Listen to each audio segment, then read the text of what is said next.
అందమైన ముఖంపై సంతోషంగా ఆనంద బాష్పాలు రాలుతున్నట్టుగా ఉన్న ఈ మబ్బు చాలా బాగుంది. మాకు వాన గుర్తొచ్చింది అని గుల్టార్ కవిత ఒకటి ఉంది. కొట్టేంతలా వర్షం పడింది. ఆ వర్షాన్ని చూసి పెద్దవాళ్లు కూడా పసిపిల్లల్లా మారి అందులో ఆటలాడారు. అలా మనుషులను మార్చడం కేవలం వర్షానికి మాత్రమే సాధ్యం. అందుకే ఈరోజు వర్షానికి సంబంధించిన కథ ఒకటి చెప్పుకుందాం. కొన్ని కోట్ల సంవత్సరాలకు పూర్వం నేను చెప్పినట్టుగా వర్షం కొన్ని రోజులు ఆగకుండా పడింది. రోజు కాదు, నెలలు, సంవత్సరాలు. అది కూడా ఒక్క సంవత్సరం కాదు, 10 లక్షల సంవత్సరాలు. ఆ తర్వాత వర్షం ఆగినప్పుడు ప్రపంచం మొత్తం మారిపోయింది. ఆ తర్వాత కొన్ని జాతులకు సంబంధించిన జీవులు పుట్టుకొచ్చాయి. వాటి మీద హాలీవుడ్ ఇప్పటికీ కొన్ని కోట్ల రూపాయలు ఆర్జిస్తోంది. మనం మాట్లాడుతున్నది మీకు అర్థమై ఉంటుందనుకుంటున్నాను. అవును, డైనోసార్ల గురించి మనం చెప్పుకోబోతున్నాం. బిగ్ బ్యాంగ్ సిద్ధాంతం జరిగిన దగ్గర నుంచి ఈ రోజు వరకు ఒక క్యాలెండర్లో నమోదు చేయబడి ఉంటుంది. దాన్ని కాస్మిక్ క్యాలెండర్ అంటారు. దీని ప్రకారం జనవరి 1 తారీఖు అర్ధరాత్రి 12 గంటలకు బిగ్ బ్యాంగ్ ఆవిర్భవించింది. డిసెంబర్ 31 రాత్రి 10 గంటల 24 నిమిషాలకు హోమోసేపియన్గా పిలువబడే మొదటి మనిషి జన్మించాడు. అయితే మనం అంతకు ముందు అంటే 24 డిసెంబర్ నాటికి వెళతాం. ఒకసారి భూమి యొక్క ఈ చిత్రాన్ని చూడండి. కొంచెం విచిత్రంగా అనిపిస్తుంది. ఇది 25 కోట్ల సంవత్సరాల క్రితం నాటి భూమి యొక్క చిత్రం. ఇక్కడ ఒక చిన్న భాగం భారతదేశం. ఇప్పట్లాగా ఆ కాలంలో 7 ఖండాలు లేవు, కేవలం ఒక్కటే ఉంది. అదే పాన్జియా. అసలు అప్పట్లో ఇలా పేర్లు పెట్టేందుకు మనిషి కూడా లేడు. ఈ పేర్లన్నీ 20వ శతాబ్దం మొదట్లో పెట్టినవి. అందుకే పేరు కాకుండా కేవలం మహాద్వీపం అని అందాం. ఆల్ఫ్రెడ్ వాగ్నర్ ఒక జర్మన్ మెకానిక్. ఒకసారి అతను ప్రపంచ పటాన్ని చూస్తున్నాడు. ఒక విషయం అతనికి ఆశ్చర్యాన్ని కలిగించింది. దక్షిణ అమెరికాలో తూర్పు తీరం, ఆఫ్రికా ఖండం యొక్క పశ్చిమ తీరాలు ఒక పజిల్ యొక్క 2 ముక్కల్లాగా ఉన్నాయి. ఒకదానితో ఒకటి చేరినప్పుడు ఖచ్చితంగా సరిపోతాయి. నెమ్మదిగా ఈ చిత్రాలను గీయడం ప్రారంభించాడు. ఆ తర్వాత మెడగాస్కర్ ఆఫ్రికాతోనూ, భారత్ పశ్చిమంలో కలిసినట్లుగానూ అనిపించింది. ఆ తర్వాత విడివిడిగా వీటన్నిటినీ చూసిన తర్వాత వాగ్నర్ ఒక సిద్ధాంతాన్ని ముందుకు తీసుకొచ్చాడు. ఒకప్పుడు అన్ని ఖండాలు ఒకేలాగా ఉండేవి, ఒకటి ముక్కగా ఉండేవి. ఆ తర్వాతే ఈ మహాద్వీపానికి అతను పాన్జియా అని నామకరణం చేయడం జరిగింది. శాస్త్రవేత్తలు కూడా ఆ తరువాత సముద్రం అడుగు భాగాన్ని పరిశీలించి ఈ సిద్ధాంతం సరైందేనని నిరూపించారు. భూమి ప్రారంభం నుంచి భూమి యొక్క శకలాలు వివిధ ఆకారాలు మరియు పరిణామాలలో విడదీయబడ్డాయి. 32 కోట్ల సంవత్సరాల క్రితం ఈ ముక్కలన్నీ ఒకటిగా చేర్చబడ్డాయి. కొన్ని జీవులు పరిణామ దశలో ఉన్నాయి. జీవించడం అప్పుడప్పుడే నేర్చుకుంటున్నాయి. వీటిలో 2 జాతులు ముఖ్యమైనవి: సైనాప్సిడ్స్, సౌరాసిడ్స్. సైనాప్సిడ్స్ ఆ తర్వాత క్షీరదాలు, మామల్స్గా మారాయి. సౌరాసిడ్స్ పక్షులు, పాములు మొదలైన వాటిగా రూపాంతరం చెందాయి.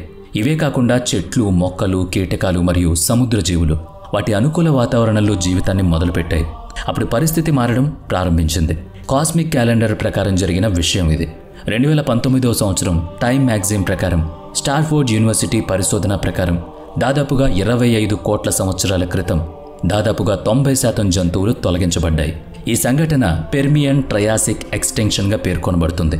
భూమి మీద అలాంటి ప్రళయాలు 5 సార్లు చోటు చేసుకున్నాయి. ఆఖరిసారిగా 630 కోట్ల సంవత్సరాల క్రితం ఈ పరిణామం చోటు చేసుకుంది. డైనోసార్లు అంతరించిపోయాయి. భూమి మీద ఒక గ్రహశకలం పడినందువల్ల డైనోసార్ల అంతం జరిగింది. కానీ పెర్మియన్ ట్రయాసిక్ ఎక్స్టెన్షన్ ఎందుకు జరిగింది అన్నదానికి శాస్త్రవేత్తలు ఇప్పటి వరకు ఆధారాలు తెలుసుకోలేకపోయారు.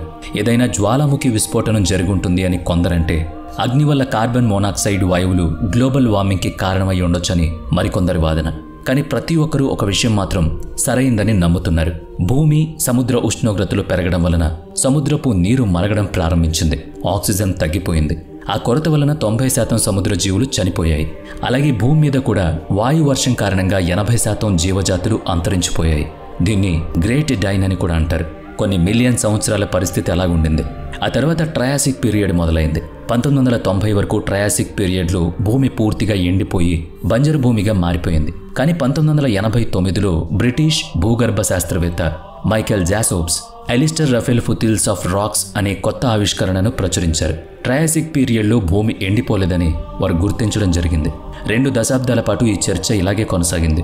2010లో శాస్త్రవేత్తలు 23 కోట్ల సంవత్సరాల క్రితం భూమిపై వర్షం పడిందని, అది 10 లక్షల సంవత్సరాల పాటు కొనసాగిందని గుర్తించారు. అది సైన్స్ నిరూపించింది కూడా. ప్రస్తుతం అది అంతిమ సత్యం కాదు. రేపు ఇంకో విషయాన్ని కూడా మనం తెలుసుకోవచ్చేమో. మనం సత్యం అనుకుంటున్నది మారిపోవచ్చేమో. అయితే ఇన్ని లక్షల సంవత్సరాలు వర్షం నిరంతరంగా కురిసే అవకాశం ఉందా? ఈ వర్షానికి 50 మిలియన్ సంవత్సరాల ముందు అగ్నిపర్వతాలు పేలుతూనే ఉన్నాయి. లక్షల సంవత్సరాలు కొనసాగిన ఈ విపత్తు వలన ఒక అద్భుతం జరిగింది. అప్పటి వరకు భూమి మీద ఒక్కటిగా ఉన్న పాంజియా మహాద్వీపంలోకి సముద్రంలోని ఋతుపవనాలు చేరుకోసాగాయి. కానీ లక్షల సంవత్సరాలు వర్షం పడ్డం వల్ల పాంజియాలోని ఖాళీ భాగాలు కూడా పూడుకుపోయాయి. కొత్త జాతులు పుట్టుకొచ్చాయి. ముందు చిన్న వేళ్లు, ఆ తర్వాత 1.5 మీటర్ల పరిమాణం గల తల, ఇలా జంతువులు ఉద్భవించాయి.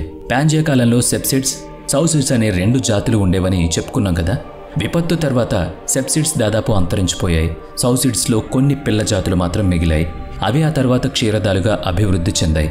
పక్షులు మరియు సజీవ జంతువుల పరిమాణం చోటు చేసుకుంది. సరీసృపాలు ఒక పెద్ద జీవిగా పరిణామం చెందాయి. అవే డైనోసార్స్. ప్రారంభంలో డైనోసార్లు దాదాపు చిన్నవిగానే ఉండేవి. ఒక కోడి పరిమాణంలో ఉండేవి. భూమిపై ఉష్ణోగ్రత పెరిగే కొద్దీ డైనోసార్ల యొక్క ఆకారం కూడా పెరిగింది. మొదట్లో చలి నుంచి తప్పించుకునేందుకు శరీరం అంతా మూసుకుపోయేది. ఆ తర్వాత ఉష్ణోగ్రతలో వచ్చిన మార్పుల వల్ల శరీరం పెంచుకోవడం ప్రారంభించాయి. పైగా లక్షల సంవత్సరాలుగా కురిసిన వర్షం కారణంగా చెట్లు పెరిగేందుకు అవకాశం ఏర్పడింది. అలా డైనోసార్లు శాకాహారులుగా మారాయి. ఆ తర్వాత కొన్ని జీవజంతువులు అభివృద్ధి చెందాయి. దాంతో డైనోసార్లు మాంసాహారులుగా మారాయి. ఇదంతా 16 కోట్ల సంవత్సరాల పాటు కొనసాగింది. 6.5 కోట్ల సంవత్సరాల క్రితం ఒక విపత్తు భూమిపై మళ్లీ సంభవించింది. అందులో డైనోసార్ల యుగం అంతరించిపోయింది. 18 కోట్ల సంవత్సరాల క్రితం భూమి లోపల ఉన్న టెక్టానిక్ ప్లేట్ల కదలికల వల్ల పాంజియా ముక్కలు ముక్కలుగా అయిపోయింది. ప్రతి సంవత్సరం 4 అడుగులు పెరుగుతూ 2 ముక్కలుగా లారిషియా, గోండ్వానాగా విడిపోయింది. 13 కోట్ల సంవత్సరాల క్రితం లారిషియా యూరప్, ఏషియా, ఉత్తర అమెరికాగా మారాయి. Gondwana Antarctica, Australia, south America భాగాలుగా విడిపోయింది. వాటితో పాటు భారత్ ఉపద్వీపంగా ఏర్పడింది. హిమాలయాలు కూడా అక్కడి నుంచే ఉద్భవించాయి. ఒకప్పుడు ఒక్కటిగా ఉన్న మహాద్వీపం ఇప్పుడు కొన్ని భాగాలుగా విడిపోయింది. 5 మిలియన్ సంవత్సరాల తరువాత ఆఫ్రికా యూరప్తో ఢీకొంది. మధ్యధరా సముద్రం ముగుస్తుంది. ఆ ప్రాంతంలో పర్వతాలు ఏర్పడతాయి. ఇతర భూభాగాలు కూడా మారిపోతాయి. భారత్ కూడా ఇప్పుడు మనం చూస్తున్న ఆకారంలో ఉండదు. అప్పటి వరకు మానవులు బ్రతికే ఉంటారా లేదా తెలియదు. ఒకవేళ ఉన్నా భూమి మీదే ఉంటారన్న గ్యారంటీ కూడా లేదు. వీడియో నచ్చితే లైక్ చేయండి, షేర్ చేయండి.